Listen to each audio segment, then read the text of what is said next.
नमस्कार दोस्तों, मेरे YouTube चैनल में आप सभी का बहुत-बहुत स्वागत है। आज की इस वीडियो में हम बताने वाले हैं कि आप कोई भी सामान को अगर फाइनेंस में लिए हुए हैं, तो उसका स्टेटमेंट आप घर बैठे अपने मोबाइल के माध्यम से कैसे डाउनलोड कर पाएंगे और देख पाएंगे कि कितना आपका किस्ती बाकी है। तो चलिए वीडियो को स्टार्ट करते हैं। इसके लिए आपको क्या करना है, सबसे पहले प्ले स्टोर का एप्लीकेशन को ओपन कर लेना है, ठीक है। उसके बाद आपको सर्च बार में टाइप करना है टीवीएस क्रेडिट साथी, ठीक है। अब जैसे ही यहाँ पर टीवीएस क्रेडिट साथी लिख करके सर्च करेंगे, कुछ इस तरह का इंटरफेस यहाँ पॉपअप में शो होने लगते हैं। आपको इस वाले ऑप्शन पर आपको सिंपली क्या करना है, टैप कर लेना है। तो टैप करने के साथ ही आपको कुछ इस तरह का इंटरफेस देखने को मिलेंगे। आपको नीचे में जो टीवीएस क्रेडिट साथी ऐप का जो ये ऑप्शन हो रहा है, यहाँ पर मेरा पहले से ऑलरेडी इंस्टॉल है, तो हम क्या करेंगे, ओपन पर क्लिक कर लेते हैं। आपको इंस्टॉल पर क्लिक करके इंस्टॉल कर लेना है, ठीक है। उसके बाद आपको एलो कर लेना है।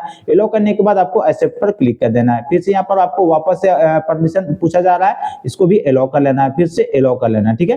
एलो करने के साथ में आपको यहाँ पर लैंग्वेज सिलेक्ट कर लेना है, जिस भी लैंग्वेज से आप कंफर्टेबल फील करते हैं। आपको इंग्लिश है तो इंग्लिश, हिंदी है तो हिंदी जो है आपको सिलेक्ट कर लेना है, ठीक है। उसके बाद आपको नेक्स्ट पर क्लिक कर देना है। यहाँ पर आपको रजिस्टर मोबाइल नंबर पूछा जा रहा है, यानी कि आपके पास जो भी नंबर है, जो भी आप फाइनेंस के समय दिए थे, उसी नंबर से आपको यहाँ पर लॉगिन कर लेना है, ठीक है। तो चलिए मैं फटाफट भर लेता हूँ।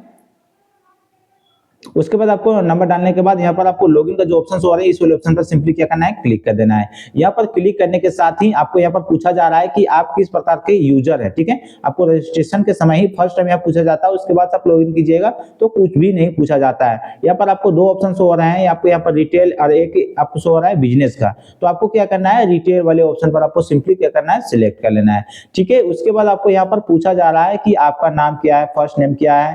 फर्स्ट नेम यानी कि आपको यहाँ पर फर्स्ट नेम भरना है, यहाँ पर लास्ट नेम, और आपका यहाँ मोबाइल नंबर तो ऑलरेडी दिया हुआ है, ठीक है। आप यहाँ पर आपको नीचे में एक ईमेल आईडी दिया हुआ है, ईमेल आईडी को भी आप फिल कर सकते हैं। ईमेल आईडी में क्या होता है कि ईमेल आईडी में आप डालते हैं, अगर आप फर्स्ट टाइम रजिस्टर करने के समय अगर भरते हैं, तो उसमें आपको आसानी ये होती है कि कुछ भी आपको डॉक्यूमेंट्स मंगानी होती है तो अधिकतर जो है ईमेल में ही आता है। तो चलिए मैं फटाफट क्या करता हूँ, फिल कर लेता हूँ।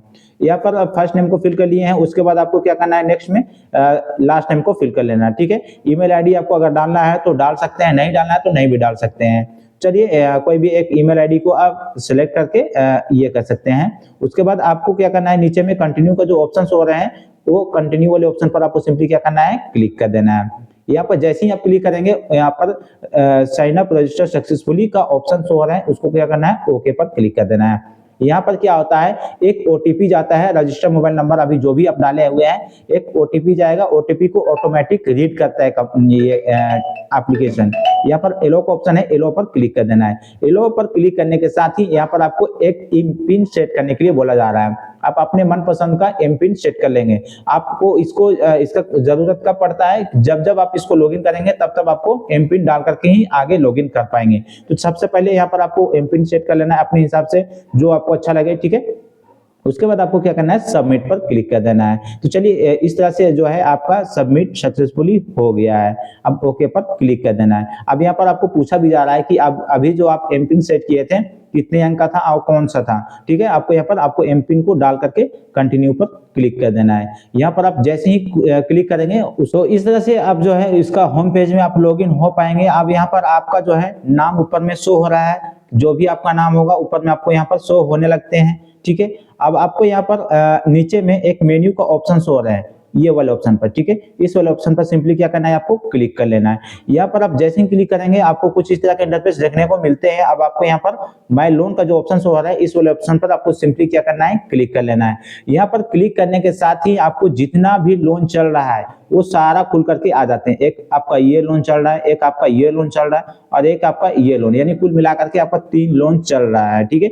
वो भी किस कंपनी से, टीवीएस क्रेडिट साथी से आपका जो है 3 लोन चल रहा है। अब मान लिया जाए इन तीनों में से किसी का भी एक आपको स्टेटमेंट डाउनलोड करना है, उसको चेक करना है कि कितना ईएमआई बाकी है, ठीक है। तो चलिए स्टार्ट करते हैं। कोई भी एक लोन को सिलेक्ट कर लेते हैं, कि जैसे कि आप इसी का मान के चलते हैं, ये थर्ड में जो शो आ रहा है, इस वाले ऑप्शन पर आपको क्या करना है, यहाँ पर बगल में आपको व्यू मोर का ऑप्शन जो शो आ रहा है, इस वाले ऑप्शन पर सिंपली क्या करना है, क्लिक कर लेना है, ठीक है। यहाँ पर क्लिक करने के बाद आपको यहाँ पर बहुत सारा ऑप्शन देखने को मिल रहे हैं। बारी से सभी के बारे में थोड़ा चर्चा कर लेंगे, ताकि आपको स्टेटमेंट निकालने में आसानी होगी। तो सबसे पहले आपको यहाँ पर दिख रहा है रिक्वेस्ट डॉक्यूमेंट का ऑप्शन, ठीक है। इस वाले ऑप्शन पर आपको सिंपली क्या करना है, क्लिक कर लेना है। यहाँ पर आप जैसे ही क्लिक करेंगे कुछ इस तरह का इंटरफेस देखने को मिलते हैं, ठीक है। अब आपको चाहिए उसका अकाउंट का स्टेटमेंट, यानी कि आपका जितना भी ईएमआई पेमेंट हो चुका है उसका स्टेटमेंट चाहिए आपको। तो आपको क्या करना है, यहाँ पर आपको स्टेटमेंट ऑफ अकाउंट का जो ऑप्शन हो रहा है इस वाले ऑप्शन पर सिंपली क्या करना है, क्लिक कर लेना है। तो चलिए इस वाले ऑप्शन पर हम क्लिक कर लेते हैं। अब आपको किसके माध्यम से स्टेटमेंट डाउनलोड होगा, यहाँ पर आपको जीमेल भी शो कर रहा है, क्योंकि हम रजिस्ट्रेशन के समय फर्स्ट में ही जीमेल डाले हुए थे इसलिए शो कर रहा है। अगर आपका जीमेल नहीं शो करेगा तो आपको क्या करना है, यहाँ पर भर लेना है आपका जो भी जीमेल है, या फिर आप चेंज भी कर सकते हैं। अगर पहले भरे हुए हैं और अभी आपको चेंज करना है तो चेंज भी कर सकते हैं। यानी कि आपको जिस ईमेल में आपको स्टेटमेंट मंगाना है उस ईमेल को आपको डालने के बाद आपको वापस से क्या करना है, यहाँ पर जो नीचे में सबमिट का जो ऑप्शन हो रहा है इस वाले ऑप्शन पर आपको सिंपली क्या करना है, क्लिक कर लेना है। यहाँ पर आप जैसे ही सबमिट पर क्लिक करेंगे आपका जो यहाँ पर लिख रहा है statement of account has been sent to your email ID, यानी आप जो भी ईमेल आईडी आप डाले हुए थे उस ईमेल आईडी में इसका स्टेटमेंट जो है वो चला गया है, ठीक है। तो इसको कर लेना है ओके। अब आपको वापस से 20 इसको मिनिमाइज कर लेना है। मिनिमाइज करने के बाद आपको क्या कर लेना है, जीमेल को ओपन कर लेना है। चलिए जीमेल को ओपन कर लेते हैं। अब आपको जीमेल में जैसे ही आप ओपन करेंगे ना तो इसको कर लेना है रिफ्रेश, ठीक है। इसको आप रिफ्रेश जैसे ही करेंगे तो आपका जो अभी वहां पर सेंड जो हुआ था सक्सेसफुली, देखिए यहाँ पर आपको टाइम के साथ में लाइव प्रूफ के साथ में मैं दिखा रहा हूँ 9:15 अभी 9:16 हुआ था हो गया है। अभी यहाँ पर 9:15 में आया हुआ है टीवीएस ऑटोमोबाइल की तरफ से एक मेल आया हुआ है, ठीक है। तो आपको क्या करना है, इस वाले ऑप्शन पर सिंपली क्या करना है, क्लिक कर लेना है। यहाँ पर आप जैसे क्लिक करेंगे कुछ इस तरह का यहाँ पर आपको पीडीएफ शो होने लगते हैं। इस वाले आपको क्या करना है, पीडीएफ ऑप्शन पर आपको क्लिक कर लेना है। यहाँ पर आपको डाउनलोड होने में थोड़ा सा समय लगेगा, उसके बाद आपको यहाँ पर ऑटोमेटिक ओपन भी हो जाएगा, ठीक है। तो आपको कुछ इस तरह का इंटरफेस आपको स्टेटमेंट देखने को मिल जाते हैं। अब आपको यहाँ पर थोड़ा सा इसको जूम करके आपको देख लेना है कि आपका जो है ईएमआई कितना है, ठीक है। तो आपको एक एक करके मैं बताता हूँ कि आपका ईएमआई कितना है, टोटल ईएमआई कितना है, ठीक है।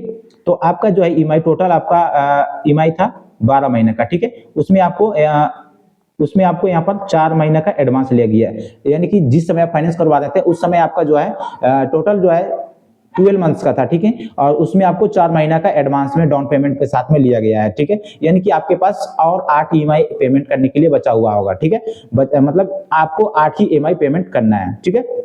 हाँ, यहाँ पर आपको शो रहा है कि आप इंस्टॉलमेंट ड्यू डेट, यानी कि आपको कब कब देना है। यहाँ पर आपको शो हो रहा है इंस्टॉलमेंट ड्यू डेट, आपको उसके बगल में शो हो रहे हैं, क्या शो रहा है, ड्यू अमाउंट, यानी कि आप कितना आपको कितना देना है, ठीक है। ड्यू अमाउंट आपको कितना देना है, बगल में receive date, receive amount, receive date, adjustment date, ठीक है। तो आपको कुल मिला करके यहाँ पर आपको जहां तक शो हो रहा है कि आपका 2 ईएमआई पेमेंट हो चुका है, 1 और 1 2, यानी कि 2 महीना का आपका इंस्टॉलमेंट जो है वो आपका पेमेंट हो चुका है। बाकी 6 ईएमआई जो है आपको पेमेंट करना है, ठीक है। तो इस तरह से जो है आप अपना स्टेटमेंट को निकाल करके आप डाउनलोड करके देख सकते हैं कि आपका कितना ईएमआई पेमेंट हो चुका है। आई होप मेरे द्वारा बताया गया इन्फॉर्मेशन अगर अच्छा लगा होगा तो वीडियो को लाइक कर दीजिएगा, और साथ ही अगर चैनल पर पहली बार आए हुए हैं तो चैनल को सब्सक्राइब करना ना भूलिएगा। साथ ही बेल आइकन को भी प्रेस कर दीजिएगा, क्योंकि मैं हमेशा इसी तरह आप लोग के लिए नॉलेजेबल वीडियो लेकर के आते रहता हूं। तो चलिए आज का वीडियो यहीं तक, मिलते हैं नेक्स्ट वीडियो के साथ में। धन्यवाद।